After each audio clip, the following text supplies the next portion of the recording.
नील कमल और लाल कमल कहानी।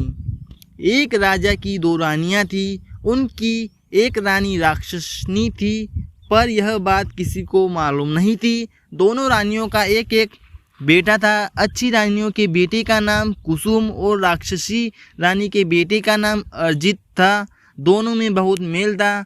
राक्षसी रानी के मल में काला था, वह रक्त पिपासु थी। दोनों भाइयों का प्रेम उसे एक आंख नहीं सुहाता था। वह हमेशा इस ताक में रहती थी कि कब सोत के बेटे को मारकर उसे नरम नरम मांस का शोराब बनाकर पिएगी। उसकी मंशा को उसका सगा पुत्र बहुत अच्छी तरह से समझता था, अतः कभी कुसुम का साथ नहीं छोड़ता था। गुस्से से रानी दांत पीसती रहती थी। मौका ना मिलने से वह दोष त्रुटि ढूंढती, अपनी दृष्टि शक्ति से सोत का खून चूसती रहती थी। फलतः अच्छी रानी दुर्बल होती गई। एक दिन उसे बिस्तर पकड़ लिया, 2 दिन देहांत हो गया। सारे राज्य में शोक का छा गया, परंतु किसी को समझ में न आया। राक्षसी रानी कुसुम को तो सताती थी, अपने पुत्र को भी उसका साथ देने के लिए धिक्कारती थी। एक दिन अजित ने कुसुम से कहा, भैया जाने दीजिए, हम लोग पास में नहीं जाएंगे। उन लोगों ने उस राक्षसिनी माँ के पास जाना बंद कर दिया, परंतु राक्षसिनी माँ का अत्याचार फिर भी जारी रहा। अजित ने दिल को कड़ा कर सब सहता रहा। नरम दिल वालों कुसुम धीर सुखाता गया। रानी ने जब देखा कि उसका सगा बेटा ही उसका शत्रु बन गया, वह एकदम जल भून गई। एक रात राजा के हाथी खाने में एक हाथी की मौत हो गई। गुड़साल में एक घोड़ा मारा गया। गौशाला में एक गाय मृत पाई गई। राजा का गुस्सा 7वें आसमान पर चढ़ गया। दूसरी रात राजमहल में शोरगुल सुनकर राजा चिहकू उठे और तलवार लेकर अपने कमरे से बाहर सोने के पलंग पर अजित और कुसुम सोए थे। एक बड़ा राक्षस कुसुम को उठा लाया। इससे पहले कि राजा कुछ करते, रानी ने अपना एक केश तोड़कर राजा पर फेंक दिया। राजा वहीं जड़ हो गया। उसकी आंखों के सामने राक्षस कुसुम को खाने लगा। राजा की आंख से अश्रुधार बह निकला, पर वे उसे पहुंच नहीं सके। उनका शरीर थर थर कांप रहा था। वे बैठ भी ना सके। रानी कर उठी। अर्जित की नींद टूट गई।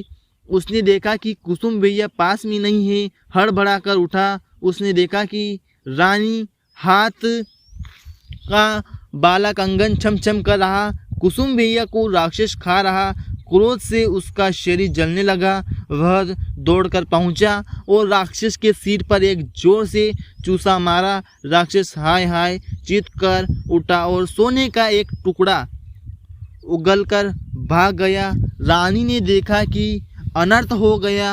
अपना ही पुत्र दुश्मन बन गया। क्रोधित जलती रानी अपने पुत्र को चबाने लगी। तभी गले से लोहा टूटकर गिर गया। हतप्रभा होकर वह उछल पड़ी और सोने एक लोहे के टुकड़े लेकर छत पर चली गई। छत पर राक्षस की भीड़ थी। उनमें से कुछ कह रहे थे खाऊंगा और कुछ कह रहे थे अपने देश जाऊंगा। रानी बोली, मैं यहाँ रहूंगी, तुम लोग अपने देश जाओ। झूठ बनाकर राक्षस अपने देश की ओर जब भागे तो धड़के राजभवन में शिकार टूट गया। पेड़ पौधे की डालें टूट गई। नदी में जल उतार लहरें उठी। राजा का हृदय कांप उठा। जनी बुनी रानी अपने कमरे में आई। उसने कहीं से भी चैन नहीं आ रहा था। रात कटे नहीं, दिन कटे नहीं। अंत में अपनी जादुई आराम छड़ी, एक श्रीराम छड़ी को लेकर उसने कहा कि नदी के किनारे उतरकर एक बांस का वन मिला, टुकड़े में गांठ दिया। फिर निश्चित होकर वह घर लौट आई।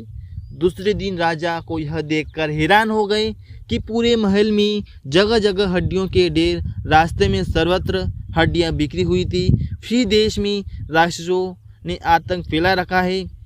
कोई मर्क नहीं। लोगों ने सुनकर भी राक्षस पुत्र को खा लिया तो सब जूड़ का जूड़ बनकर राज्य छोड़कर भाग गए।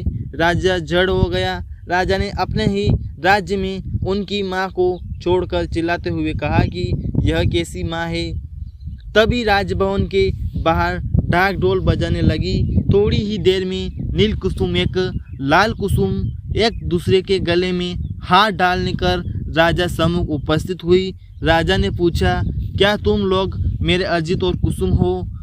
प्रजागण एक स्वर में बोली, हाँ हाँ, ये ही हमारे अजित और कुसुम है।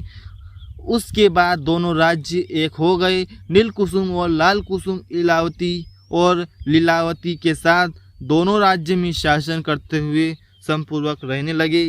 दोस्तों, आपको हमारी कहानी पसंद आई हो तो वीडियो को कर दीजिए लाइक, व चैनल पर नए आए हो तो चैनल को कर दीजिएगा सब्सक्राइब। धन्यवाद। मिलते हैं नेक्स्ट वीडियो में।